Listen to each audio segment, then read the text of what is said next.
ของแซ่บแล้วแต่ผู้มักครับมักไผมักมันแต่ละคนมักบ่คือกันมันก็คือความสุขที่คนเฮามีบ่ซ้ำกันนั่นล่ะครับ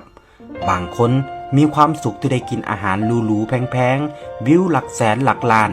แต่บางคนแค่ได้กินข้าวฝีมืออีพ่ออีแม่ได้กินข้าวน้ำทงน้ำนาแนวกินเก่าๆที่อีพ่ออีแม่พากิน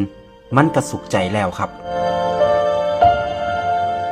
ต้นทุนวิถีชีวิตที่แตกต่างกันมันก็เฮ็ดให้คนเฮาสุขไผสุขมัน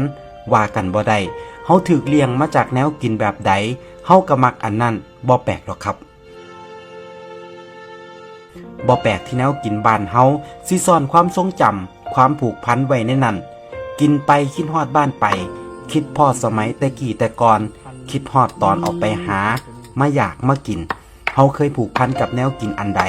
ไปอยู่ไกลบ่ได้กินคือเก่าเฮาก็อยากหวนคืนกลับมากินมันอีกแนวกินหลายอย่างมันกลายเป็นภาพแทนของไทยบ้านเฮาเลยก็ว่าได้ครับแค่เห็นข้าวเหนียวส้มตำลาบก้อยข้างทางหรือแนวกินอีสานบ้านเฮาอยู่ต่างถิ่นเฮาก็คิดฮอดบ้านแล้วแต่เชื่อบ่ครับมันบ่แซ่บสำกับมากินน้ำครอบครัวเฮา